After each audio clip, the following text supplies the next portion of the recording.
আমরা সবাই জানি কোরআন মানে কঠোর একেশ্বরবাদ, মানে লা ইলাহা ইল্লাল্লাহ, আল্লাহ ছাড়া আর কোনো উপাস্য নেই।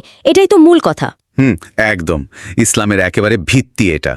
কিন্তু আচ্ছা, আমরা আজ একটা প্রবন্ধ নিয়ে কথা বলবো যেখানে কোরআনেরই কিছু আয়াত আর ঘটনাকে একটু অন্যভাবে দেখা হয়েছে।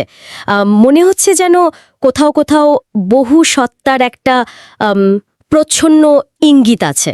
হ্যাঁ, বিষয়টা বেশ ইন্টারেস্টিং। আমাদের উদ্দেশ্য কিন্তু কোনো পক্ষ নেওয়া বা সিদ্ধান্তে আসা নয়। আমরা শুধু এই আপাত মানে জটিল বা সাংঘর্ষিক মানে হওয়া বিষয়গুলো একটু বোঝার চেষ্টা করব নিরপেক্ষভাবে। চলুন শুরু করা যাক। নিশ্চয়ই। প্রথমেই আসি সূরা আল মুমিনুনের 14 নম্বর আয়াতে। আয়াতটা হলো ফাত্তাবারাকাল্লাহু আহসানুল খালিকিন, মানে অতএব বরকতময় আল্লাহ যিনি সর্বোত্তম স্রষ্টা। এখানে দেখুন, খালিকিন শব্দটা কিন্তু বহুবচন, মানে স্রষ্টাগণ, আর আহসান মানে সর্বোত্তম।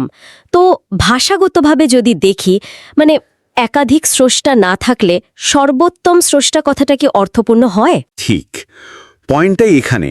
মানে ভাষাগত দিক থেকে দেখলে তুলনাটা তখনই আসে যখন একাধিক সত্তা থাকে, তাই না? হ্যাঁ। কিন্তু এই কথাটা আবার কোরআনের অন্য অনেক আয়াতের সাথে, যেমন ধরুন সূরা জুমার বা সূরা ফাতির, যেখানে একদম পরিষ্কার করে বলা হচ্ছে যে আল্লাহই একমাত্র স্রষ্টা, মানে তিনি ছাড়া আর কোনো স্রষ্টা নেই, সেটার সাথে ঠিক মেলে না। তাহলে যদি আল্লাহই একমাত্র স্রষ্টা হন, তাহলে সর্বোত্তম স্রষ্টা বলার দরকারটা কি পড়ল? এইখানেই ব্যাখ্যাগুলো আসে।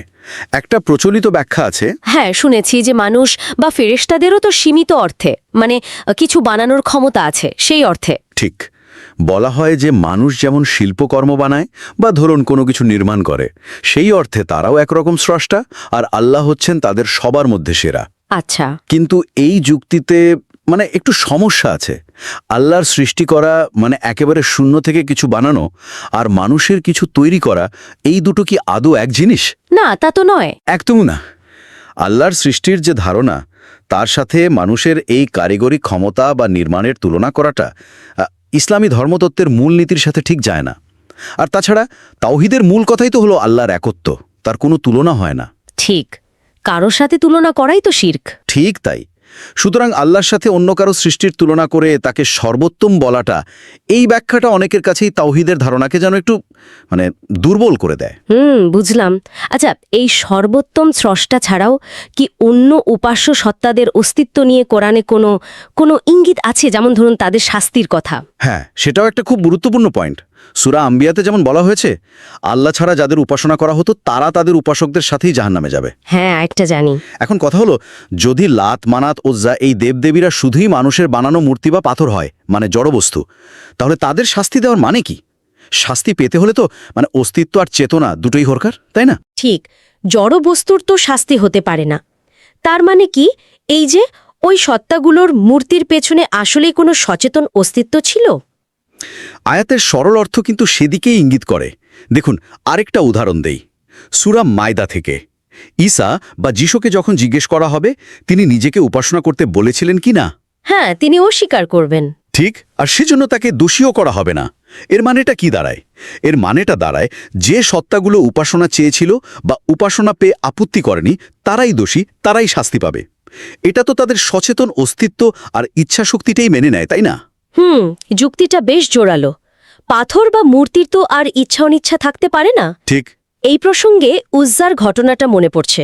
মক্কা বিজয়ের পরে খালিদ বিন ওয়ালিদকে যখন পাঠানো হলো উজ্জার মূর্তি ভাঙতে, সেখানেও তো একটা ঘটনা ঘটেছিল। হ্যাঁ, ওই ঘটনাটাও খুব তাৎপর্যপূর্ণ। খালিদ যখন প্রথমবার শুধু মূর্তি ভেঙে ফিরলেন, নবী সাল্লাল্লাহু আলাইহি ওয়াসাল্লাম তাকে জিজ্ঞেস করলেন, কিছু দেখেছেন কিনা? খালিদ বললেন না। তখন নবীসা তাকে আবার পাঠালেন। দ্বিতীয়বার গিয়ে খালিদ দেখলেন এক কালো নগ্ন মহিলাকে, তিনি তাকে হত্যা করলেন। ফিরে এসে যখন জানালেন, নবীসা বললেন, ওই ছিল উজ্জা। তার মানে উজ্জাকে এখানে নিছক একটা মূর্তি হিসেবে দেখানো হচ্ছে না। একদমই না, বরং এক বাস্তব জীবন্ত সত্তা হিসেবে দেখানো হচ্ছে, যাকে শেষ পর্যন্ত হত্যা করা হলো।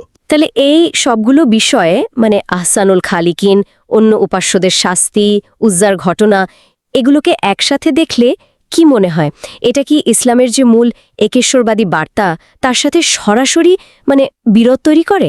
সরাসরি বিরোধ বলাটা হয়তো ঠিক হবে না, তবে এটা অবশ্যই একটা জটিল চিত্র তুলে ধরে। কিছু গবেষক মনে করেন এই বিষয়গুলো হয়তো ইসলামের একদম শুরুর দিকের মাক্কি যুগের ধর্মতাত্ত্বিক অবস্থানের একটা ছায়া বহন করছে। মাক্কি যুগের কিভাবে? দেখুন, মক্কার পরিবেশটা ছিল বহুত্ববাদী, তাই না? সেখানে অনেক দেবদেবীর উপাসনা হতো। তো হতে পারে যে একেবারে শুরুতে নবিসা আল্লাহকে সেই প্রচলিত দেবদেবতাদের মধ্যে সর্বশ্রেষ্ঠ বা প্রধান হিসেবে তুলে ধরেছিলেন। একটা তাই অন্য সত্তার অস্তিত্বকে পুরোপুরি অস্বীকার না করে একজনকে সর্বোচ্চ দেবতা হিসেবে মানা। এটা ঠিক বহু ঈশ্বরবাদও নয়, আবার পরবর্তীকালের কঠোর একেশ্বরবাদও নয়, একটা মধ্যবর্তী নীলায় আর কি। ঐতিহাসিক যে শয়তানের আয়াত বা সেইটানিক ভার্সেস বিতর্ক, সেটাও কি এই দিকে ইঙ্গিত করে?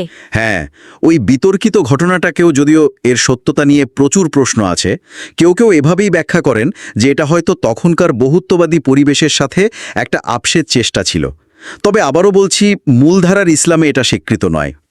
কিন্তু যেটা স্পষ্ট দেখা যায় সেটা হলো মদিনায় যখন ইসলামী রাষ্ট্র প্রতিষ্ঠিত হলো, রাজনৈতিক ক্ষমতা এলো, তখন কোরআনের ভাষ্য আরও কঠোর, আরও একাট্টা হয়ে গেল। আল্লাহ তখন আর তুলনামূলকভাবে শ্রেষ্ঠ নন, তিনি তখন একমাত্র, অদ্বিতীয়, সার্বভৌম সত্তা। অন্য কোনো সত্তার বা আপসের কোনো জায়গায় আর রইল না।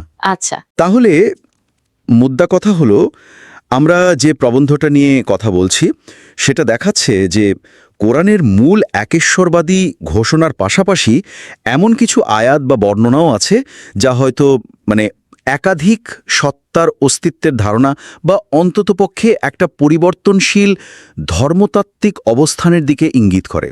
মক্কার সর্বোত্তম স্রষ্টা থেকে মদিনার একমাত্র স্রষ্টায় একটা উত্তরণের ছবি যেন ফুটে ওঠে। এই আলোচনার শেষে একটা প্রশ্ন কিন্তু মনে আসছে।